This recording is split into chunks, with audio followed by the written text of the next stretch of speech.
저는 지금 대한민국에서 아내와 두 아이를 키우며 평범하게 살아가고 있습니다.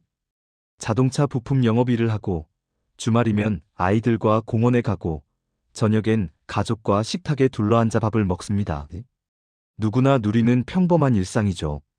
하지만 불과 10여 년 전, 저는 장모님 앞에서 무릎을 꿇고 있었습니다.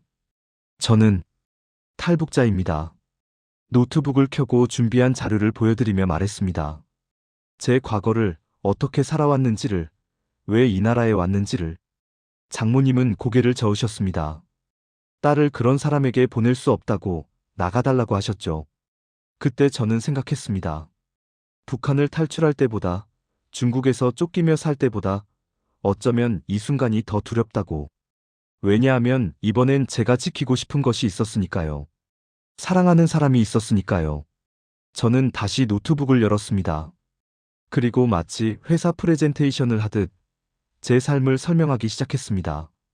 함경북도 무산에서 태어나 어머니 손을 잡고 얼어붙은 강을 건넜던 이야기를, 여러 번 붙잡혀 다시 북한으로 끌려갔던 일을, 중국 어딘가에서 홀로 세상을 떠나신 어머니 이야기를, 그리고 이 나라에 와서 어떻게 살아남았는지를. 장모님은 울고 계셨습니다. 그리고 마침내 고개를 끄덕이셨죠. 지금 이 순간 여러분께 들려드릴 이야기는 바로 그 이야기입니다. 어떻게 한 소년이 지옥 같은 삶에서 벗어나 이곳까지 왔는지, 그 과정에서 무엇을 잃고 무엇을 얻었는지. 이 믿기 힘든 여정이 궁금하시다면 구독과 좋아요 부탁드립니다. 여러분의 관심이 더 많은 북한 동포들에게 희망의 메시지가 됩니다. 지금부터 그 전말을 들려드리겠습니다. 제 이름은 김성철, 함경북도 무산에서 태어났습니다. 제가 태어난 함경북도 무산은 중국과 국경을 맞대고 있는 작은 광산 도시였습니다. 아버지는 제가 태어나기 전에 돌아가셨고, 어머니와 단둘이 살았죠. 어머니는 탄광에서 일하셨는데 배급이 제대로 나오던 시절엔 그래도 먹고 살만했다고 하셨습니다. 하지만 제 기억 속 무산은 늘 배고픈 곳이었습니다. 아침이면 어머니는 옥수수 몇 알로 죽을 끓여주셨습니다. 물이 더 많은 죽이었죠. 성철아, 천천히 먹어라. 그래야 배가 부르다. 어머니는 늘 그렇게 말씀하셨습니다. 당시엔 몰랐습니다. 천천히 먹으라는 게 아니라 이게 오늘 유일한 식사일 수도 있다는 뜻이었다는 걸. 학교는 다녔지만 공부보다는 사상 교육이 더 많았습니다. 위대하신 수령님께서 친애하는 지도자 동지께서로 시작하는 문장들을 외우고 또 외웠습니다. 선생님은 말씀하셨죠. 우리는 세상에서 가장 행복한 나라에 살고 있다. 저는 그 말을 믿었습니다. 다른 세상을 본 적이 없었으니까요. 9년대 중반 제가 10살쯤 되었을 때부터 상황은 더 나빠졌습니다. 배급소 앞엔 사람들이 길게 줄을 섰지만 배급은 나오지 않았습니다. 어머니는 매일 그 줄에 서셨지만 빈손으로 돌아오는 날이 더 많았죠. 어머니 배고파요. 조금만 참아라. 내일은 나올 거다. 하지만 내일도 모레도 배급은 나오지 않았습니다. 거리에는 꽃제비라 불리는 아이들이 나타나기 시작했습니다. 부모를 잃고 떠도는 아이들이었죠. 처음엔 몇 명이었는데 점점 더 많아졌습니다. 저는 그 아이들을 보며 생각했습니다. 나도 저렇게 될 수 있구나. 어머니는 장사를 시작하셨습니다. 중국에서 넘어온 물건들을 몰래 사다가 장마당에서 파는 일이었습니다. 불법이었지만 어머니는 선택의 여지가 없었죠. 성철이를 굶길 순 없다고 하셨습니다. 어느 날 어머니가 집에 늦게 들어오셨습니다. 얼굴에 멍이 들어 있었죠. 어머니, 무슨 일이에요? 아무것도 아니다. 넘어져서 그래. 나중에 알았습니다. 단속대에 걸려서 물건을 다 빼앗기고 맞기까지 하셨다는 걸. 하지만 어머니는 다음 날도 장마당에 나가셨습니다. 그해 겨울은 유난히 추웠습니다. 석탄도 없어 방은 얼음장같이 차가웠고 우리는 이불 속에서 서로를 껴안고 떨었습니다. 밤마다 어머니는 제 손을 꼭 잡으며 말씀하셨죠. 성철아, 우리 꼭 살아남자. 알았지? 그때는 몰랐습니다. 그 말의 의미를. 왜 어머니가 살아남자고 하셨는지. 그냥 잘 살자가 아니라. 그리고 그 겨울이 지나고 어머니는 저에게 조용히 말씀하셨습니다. 성철아, 우리 여기를 떠나야 할 것 같다. 어머니가 탈북을 결심하신 건 이웃집 아주머니 때문이었습니다. 그분은 제 또래 아들을 키우던 분이었는데 어느 날 갑자기 아이가 앓기 시작했습니다. 배를 움켜쥐고 괴로워하는 아이를 보고 어머니들이 모두 모였지만 아무도 약을 구할 수 없었죠. 병원은 있었지만 약이 없었습니다. 의사 선생님도 고개를 저었습니다. 사흘 뒤 그 아이는 세상을 떠났습니다. 장례식 날 어머니는 아이 어머니를 부축하며 함께 울었습니다. 저는 그날 어머니 얼굴을 똑똑히 기억합니다. 눈물로 범벅이 된 얼굴로 저를 바라보시던 그 눈빛을. 그날 밤 어머니가 말씀하셨습니다. 성철아, 중국에 가면 밥을 먹을 수 있다고 한다. 약도 있고 병원도 있고. 중국이요? 그래. 우리 가보자. 여기선 너를 지킬 수가 없구나. 어머니는 몇 달 동안 조용히 준비하셨습니다. 장마당에서 번 돈을 모으고 국경을 아는 사람을 수소문하셨죠. 아무에게도 말하지 않았습니다. 친한 이웃에게도 친척에게도. 탈북은 반역이었으니까요. 잘못 말했다간 온 가족이 끌려가는 일이었습니다. 출발일은 2월 어느 추운 밤이었습니다. 오늘 밤 간다. 어머니는 짐을 거의 싸지 않으셨습니다. 옷 몇 벌과 제 사진 한 장뿐이었죠. 무거우면 강을 건널 수 없다고 하셨습니다. 저는 무서웠습니다. 하지만 어머니가 더 무서워하고 계시다는 걸 알았습니다. 떨리는 손으로 제 손을 꼭 잡으신 어머니. 저는 꾹 참고 고개를 끄덕였습니다. 밤 11시 우리는 집을 나섰습니다.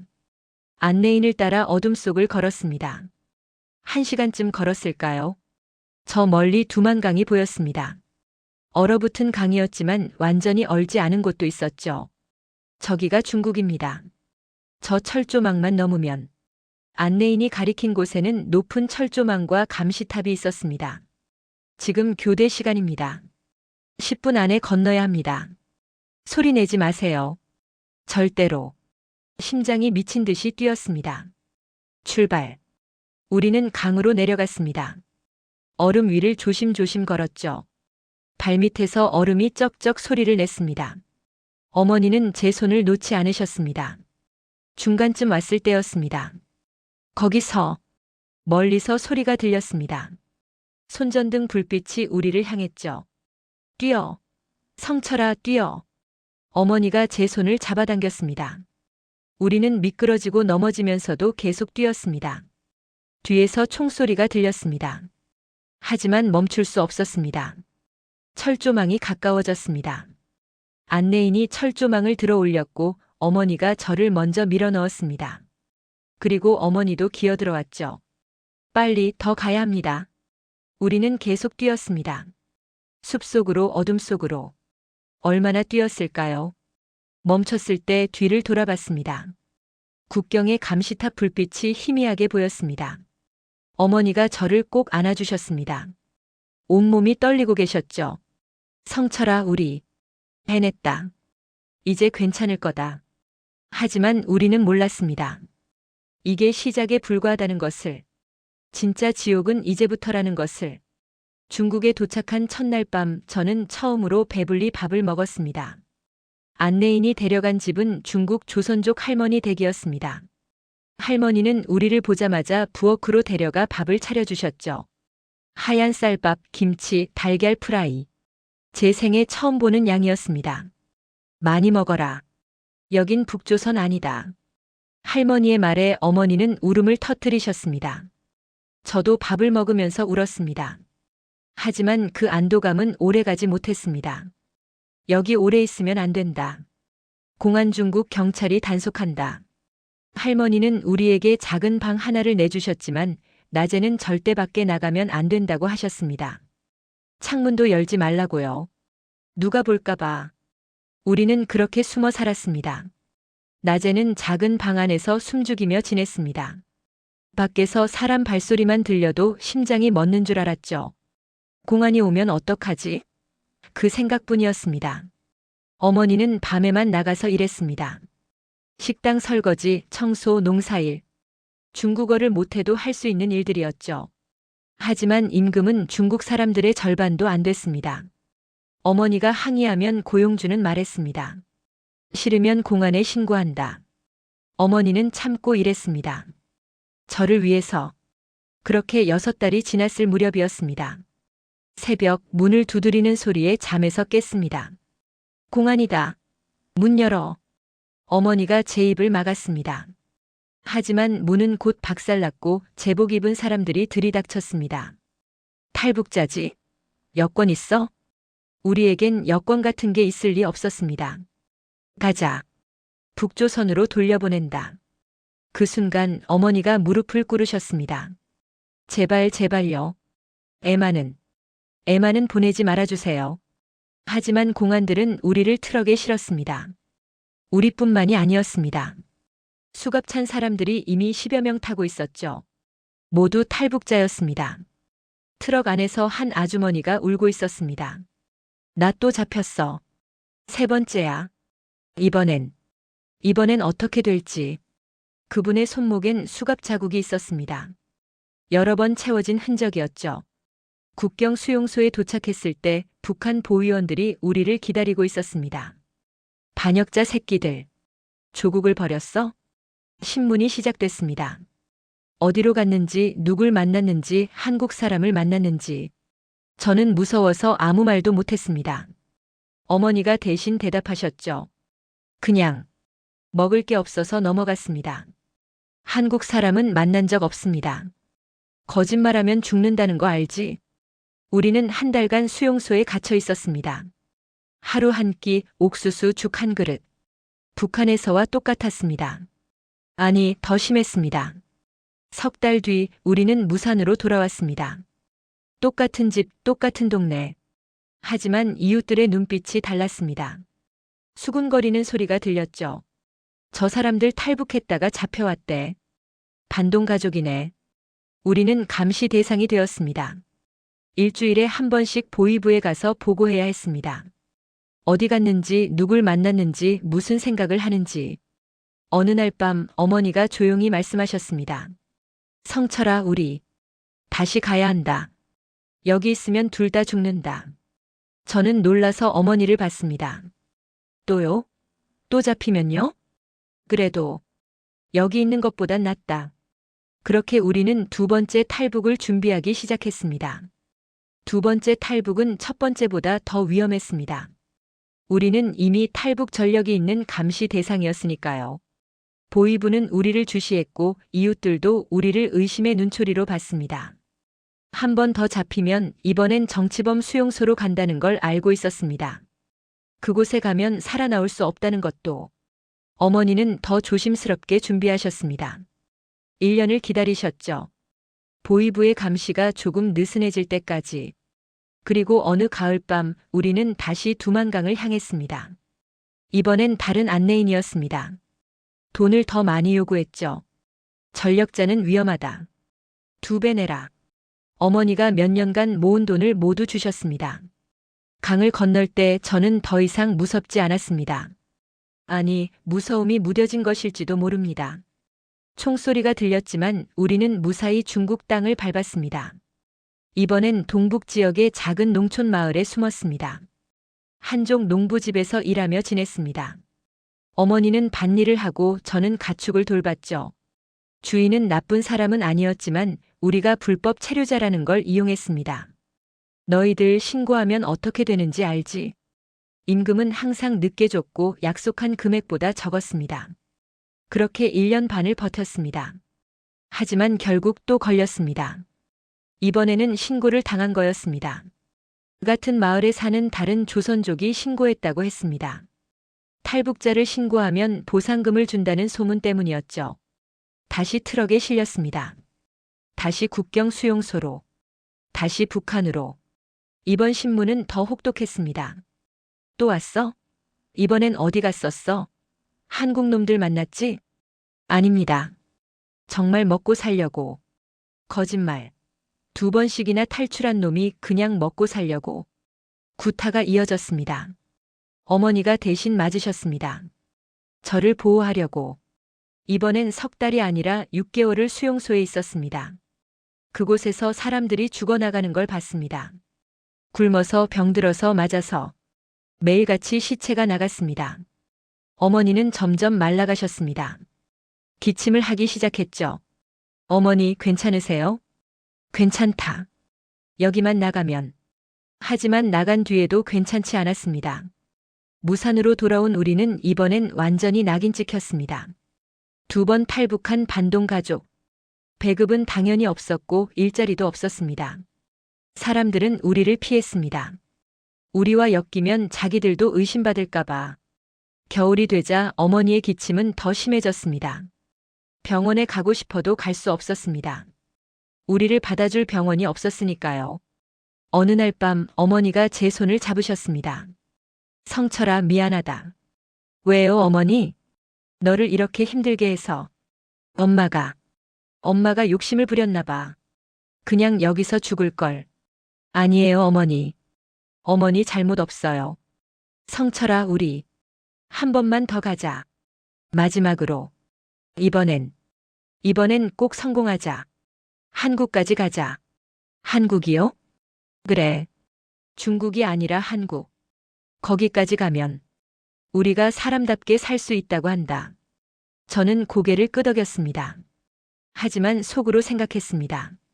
한국은 너무 멀다. 우리가 갈 수 있을까?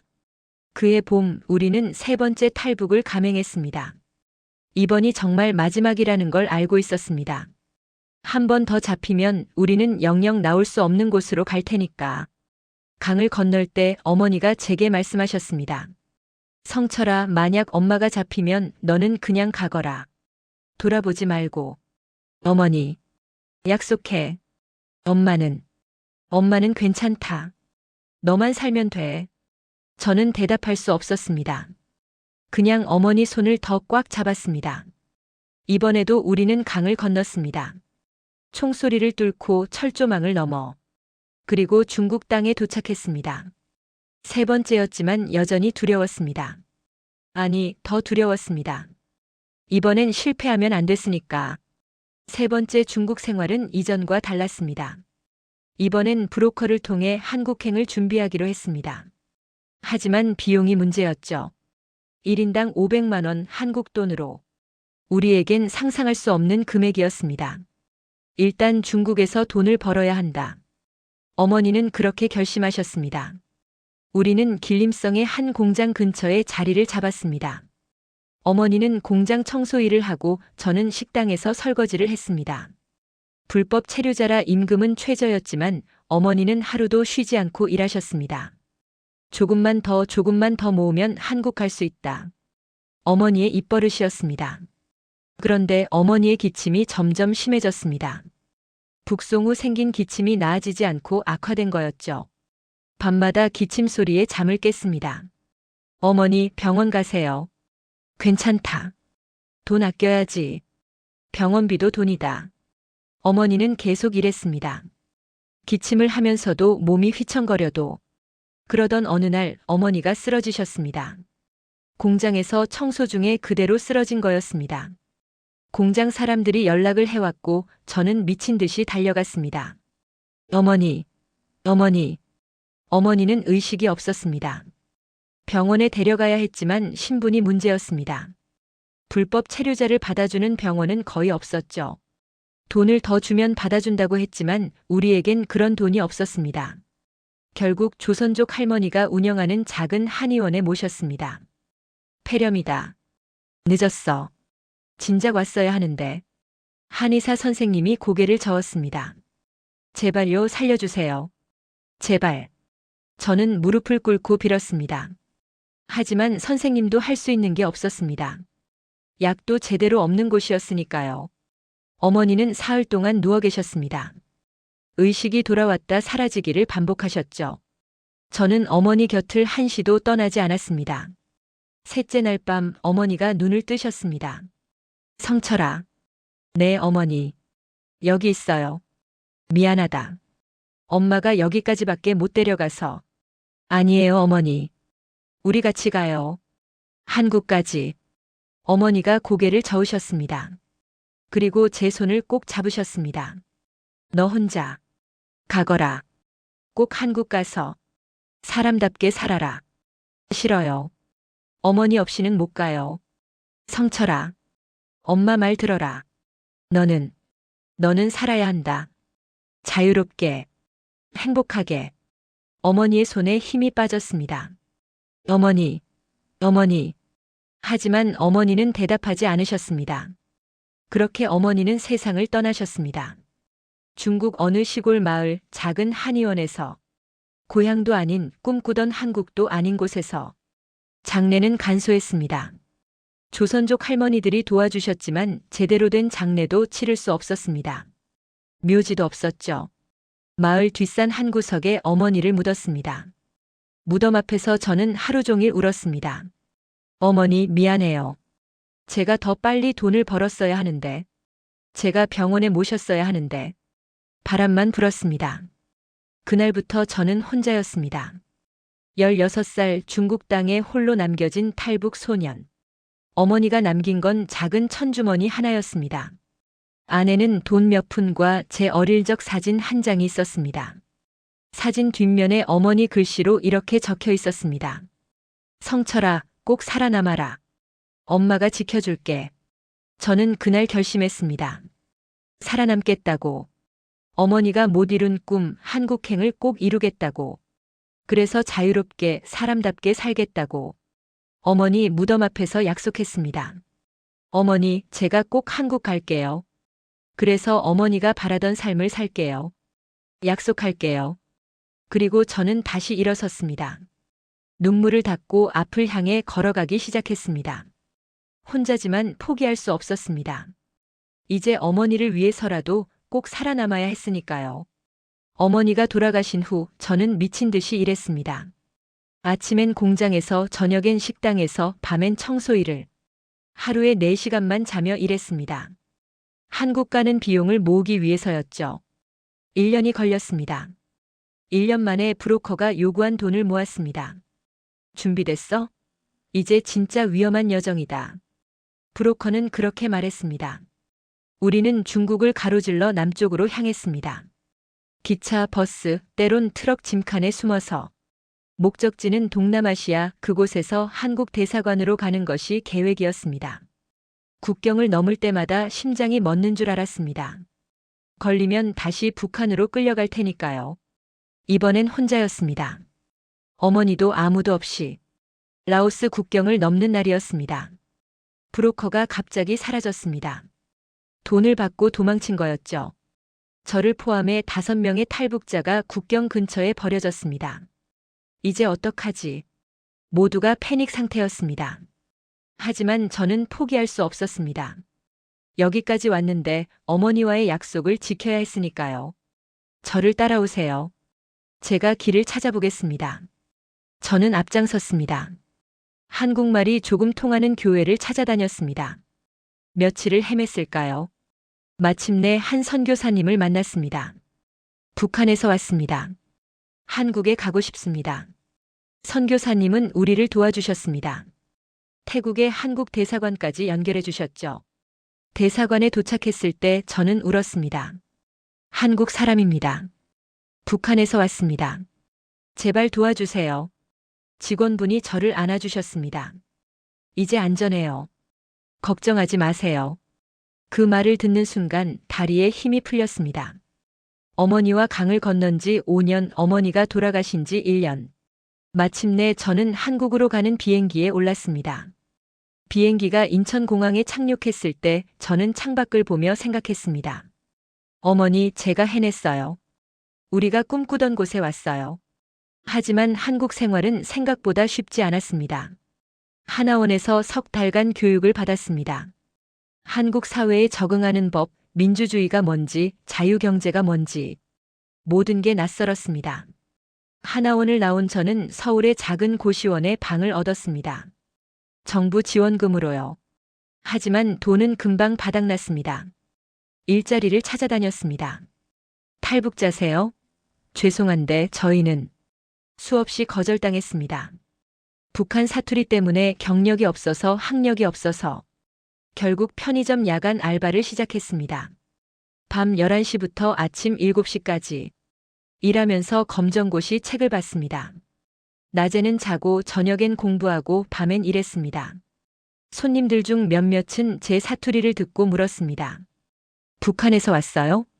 네. 힘들지? 근데 여긴 노력하면 기회가 있어. 포기하지 마. 그런 따뜻한 말들이 저를 지탱해 줬습니다. 1년 뒤 검정고시에 합격했습니다. 고등학교 졸업장을 받았죠. 그리고 정부 지원으로 대학에 진학했습니다. 무역학과였습니다. 대학 생활도 쉽지 않았습니다. 수업을 따라가기 힘들었고 친구들과 어울리기도 어색했습니다. 하지만 포기하지 않았습니다. 새벽엔 편의점에서 일하고 낮엔 수업 듣고 저녁엔 도서관에서 공부했습니다. 주말엔 다른 알바도 했죠. 4년이 흘렀습니다. 대학을 졸업하고 작은 무역회사에 취직했습니다. 처음엔 막내로 온갖 자비를 했지만 열심히 했습니다. 야근도 마다하지 않았죠. 상사가 제게 말했습니다. 김대리, 자네 진짜 열심히 하더라. 어디서 그런 열정이 나오나? 제게는 이 모든 게 감사한 일이거든요. 저는 진심으로 그렇게 말했습니다. 3년 후 저는 자동차 부품 회사로 이직했습니다. 영업직이었죠. 성과가 좋았고 안정된 삶을 만들어가기 시작했습니다. 그리고 그녀를 만났습니다. 회사 협력사 직원이었던 제 아내를요. 그녀는 제 탈북자 신분을 알고도 저를 받아들여준 첫 번째 사람이었습니다. 별로 중요하지 않은데요. 과거보다 지금의 당신이 중요하죠. 하지만 장모님은 달랐습니다. 안 돼. 내 딸을 그런 사람한테 보낼 순 없어. 장모님의 반대는 완강했습니다. 탈북자에 대한 편견, 불안정한 미래에 대한 걱정. 이해할 수 있었습니다. 그래서 저는 프레젠테이션을 준비했습니다. 노트북을 들고 장모님 댁을 찾아갔죠. 마치 회사 거래처를 설득하듯 제 삶을 보여드렸습니다. 어떻게 살아왔는지, 지금 무엇을 하고 있는지, 앞으로 어떻게 살 것인지. 저는 포기를 모릅니다. 죽을 고비를 수없이 넘었고 혼자 이 나라에서 살아남았습니다. 따님을 행복하게 해드릴 자신이 있습니다. 장모님은 울고 계셨습니다. 미안하구나. 내가 편견을 가졌구나. 그렇게 저희는 결혼했습니다. 결혼식 날 신부 측 하객은 가득했지만 제 쪽은 텅 비어 있었습니다. 가족이 없었으니까요. 회사 동료 몇 명이 전부였죠. 하지만 장인어른이 제 어깨를 두드리며 말씀하셨습니다. 이제 우리가 내 가족이다. 외롭지 않을 거야. 그 말에 저는 눈물을 참을 수 없었습니다. 지금 저는 아내와 두 아이와 함께 살고 있습니다. 첫째는 7살 딸, 둘째는 5살 아들입니다.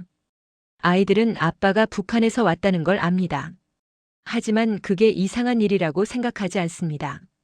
아빠, 할머니는 하늘나라에 계셔? 그래, 아빠, 어머니는 하늘에서 너희를 지켜보고 계신단다. 할머니한테 인사하고 싶어요. 아이들과 함께 중국에 다녀왔습니다. 어머니 무덤을 찾아서요. 아이들은 무덤 앞에서 절을 했습니다. 할머니, 안녕하세요. 저는 할머니 손녀예요. 아빠 잘 키워주셔서 감사해요.